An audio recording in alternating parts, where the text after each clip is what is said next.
This is CBS News Bay Area with Juliette Goodrich.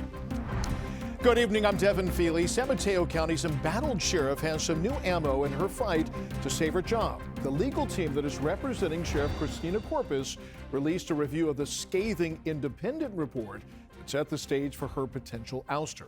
The original report laid out the evidence of abuse and corruption within the sheriff's office. Corpus has denied any wrongdoing and refused to step down. But county supervisors held a special election last month where voters gave them the power to remove her from office. Now, in a new twist, the sheriff's attorney hired a different former judge to review the original report. Lauren Toms details the results.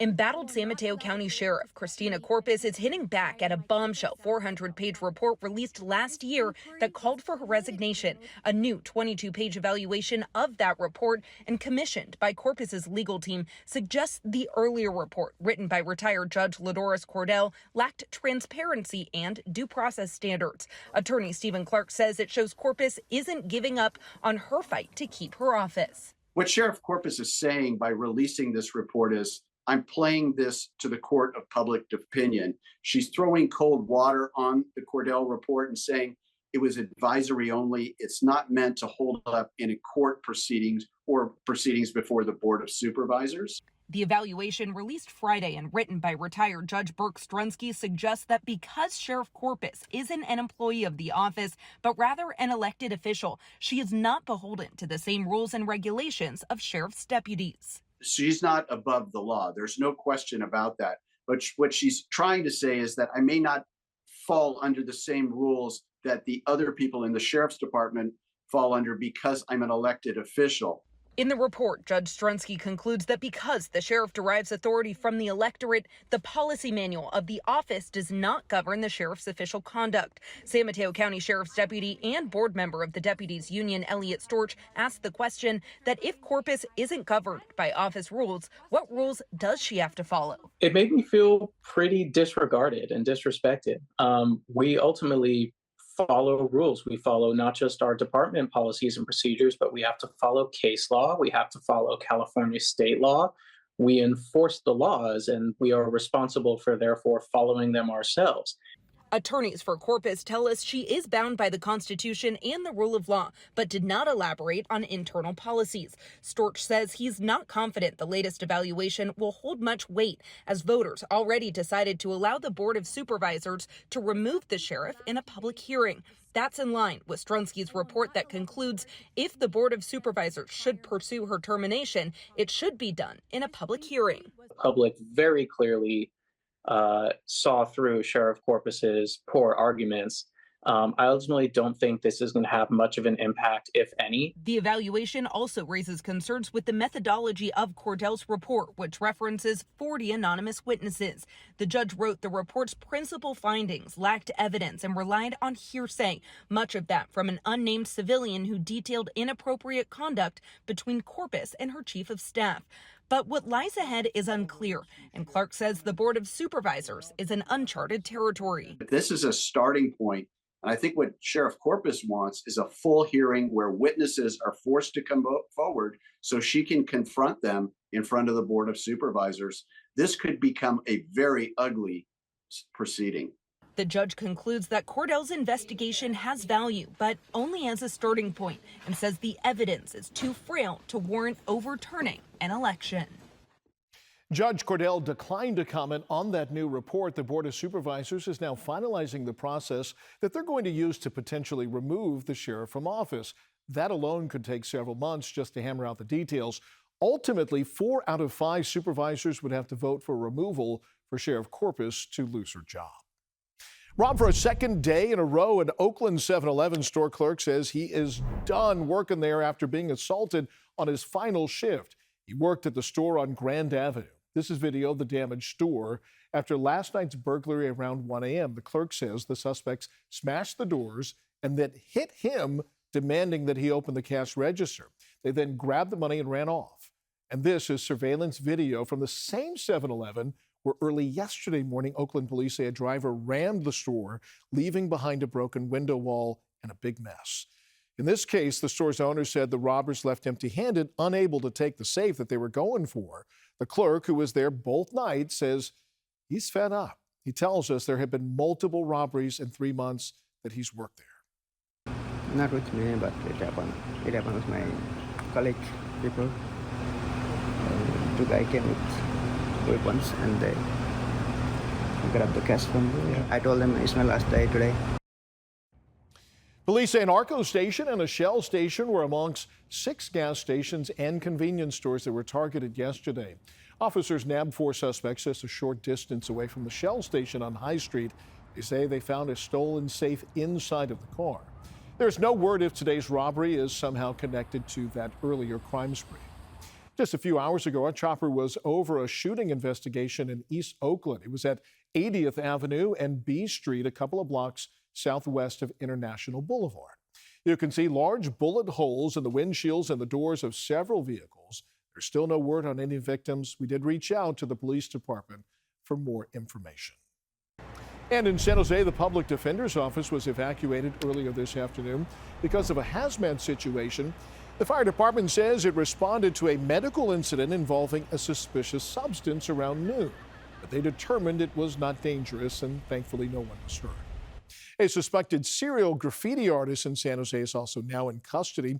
Police say that Alex Garcia, known by his graffiti tag Goob, has marked dozens of sites throughout downtown San Jose. The police chief says that these crimes are more than just harmless pranks. It is a crime that imposes cleanup costs on businesses, residents, and our city, and it sends a message that public spaces are unprotected. Santa Clara County's district attorney says that graffiti vandalism has cost San Jose thousands of dollars in damage over the years. First alert weather now. We saw a little bit of rain in the South Bay for sure, and a chilly start to the weekend, and we could see some more showers. Let's go and check in with meteorologist Paul Hagan. Devin, those showers have been scattered, very light, but arrived a little earlier than anticipated. Let's take a look at the radar replay here over the last several hours. And you can see that activity at my feet, mainly from I-80 southward. A little bit of shower activity for the North Bay, but the bulk of it has been rolling through the Santa Cruz Mountains. Some of it surviving into the Santa Clara Valley, and the current radar perspective shows some showers down the peninsula, still into the Santa Cruz Mountains, and a few showers in the east and north sides of the bay as well. This is the trend that we're going to see as we head through the entire weekend. The bulk of the moisture is going to be down to our south, but close enough that some of it will occasionally float up towards us. And as the entire storm system pinwheels around, it looks like Saturday night into Sunday morning will bring the best chance of more widespread rainfall across the Bay Area, likely before the sun comes up on Sunday. And it's not going to amount to a lot. It's definitely going to be a chilly weekend. Temperatures tomorrow running about 5 to 10 degrees below average. A mix of mid to upper 50s and low to mid 60s. That's not normal for this time of year. We're going to take a look ahead at a warming trend and a drier forecast for next week coming up in just a few minutes. All right, thank you very much, Paul. As the Catholic Church community awaits the announcement of the next pope, members of one church in San Francisco are remembering the life of the late Pope Francis. Kenny Choi spent some time with parishioners at the Most Holy Redeemer Church in the Castro. Many in the LGBTQ community are hoping the church continues down a path of inclusion rather than exclusion.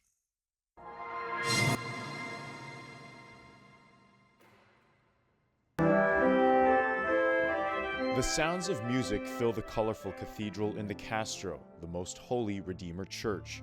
Grace Renaud leads the way. My part is to get people to feel free to have a voice through music so that they speak up in their ways and the ways they influence and create culture together. Renaud and her fellow parishioners are remembering the late Pope Francis as a reformer, they say, whose message to the world consistently emphasized inclusivity. He is a global representation of the principle of the Catholic Church, which is an emanation of love and a vibration that transcends language and really speaks to the human heart that says, now is the time to be love in the world together. The Catholic Church in the Castro became affectionately known as Gays and Grays nearly half a century ago, when elderly parishioners started an AIDS outreach ministry to young gay men. Mike Daly left the church, but eventually found his way back. I want to feel loved by Rome, and I felt that he did love everyone. He and other parishioners believe Francis spread a different kind of message than what used to be shared by a more conservative Vatican. Many people have come back to church because of Pope Francis, who have felt his love and his inclusion and have made that journey back in. USF chaplain and theologian Donald Godfrey says the late Pope went beyond what he had expected during his 12-year papacy when speaking of inclusivity for the gay community. He made it clear you didn't have to make a choice between those identities. You could choose to be Catholic and also LGBTQ. That didn't go down very well all around the world, as we know, but it was a significant change. Godfrey believes the road ahead for the Catholic Church is clear. The Catholic Church needs somebody who will continue this movement of reform in a respectful way and a way of dialogue, understanding that there are great differences within the church. My hope is that the new Pope will continue this engagement and bring people back and not push them away. The journey to openly commune in faith has been a long one for so many like Daly and Renaud. Sometimes we have to believe in something that seems unfathomable, right? Which is a truly human, inclusive Pope in every sense.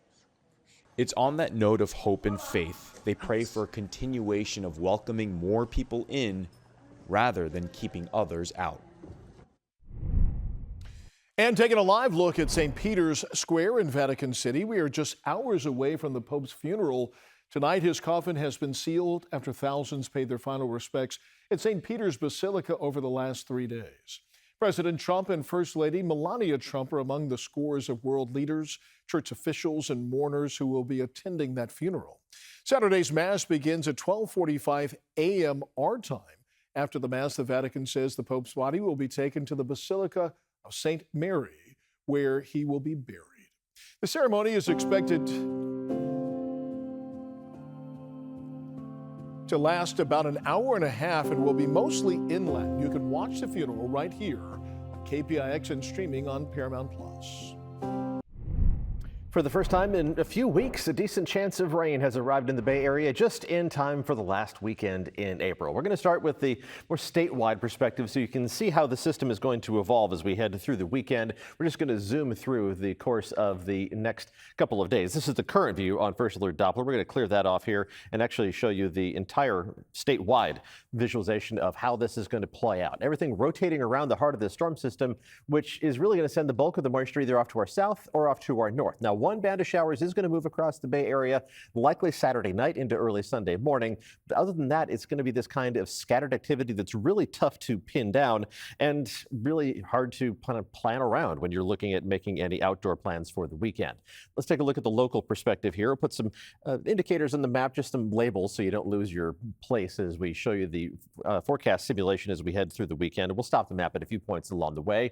First, the current view on First Alert Doppler. This is the shower activity that's mainly kind of been soaking the southern half of the Bay Area, and soaking is probably a stretch of a word. It has been producing some light to occasionally moderate rain showers. Heaviest rainfall rates right now are in the Santa Cruz Mountains. But let's go from that to the future simulation, and this takes us through 5 o'clock tomorrow morning. The bulk of the rain trying to slide up from the south through the Central Valley because, again, everything's pinwheeling around the heart of the storm system, which is off to our south. So the heaviest rain is actually going to shape up farther to our east. Not the general pattern that we expect in the rainy season, but this is one of those spring systems that kind of has a mind of its own. Scattered showers possible throughout the day tomorrow. It's not going to be a washout. Be flexible with any outdoor plans. And as we head through tomorrow night into early Sunday, that's when that band of moisture is going to drop in from the south. It's going to be pretty quickly moving across the Bay Area, but the first half of Sunday I would continue to be flexible with any outdoor plans just to be on the safe side. Let's talk about total rainfall amounts. If we manage to add up anything decent, it's going to be a few hundredths of an inch of rain, likely short of a tenth of an inch of total rainfall in most locations, except maybe the highest elevations of the North Bay, and a similar pattern farther to the south. Less than a tenth of an inch of rain. If the system really overachieves, a tenth of an inch to a quarter inch of rain will be possible. In the Sierra, they're going to add up anywhere from 3 to 6 inches of snow to some of the higher peaks picking up closer to a foot, maybe even more than that, of total snow accumulation. A winter weather advisory in effect there through 11 a.m. Sunday. Maybe not an ideal dog walking day tomorrow, but it's not going to be a washout either.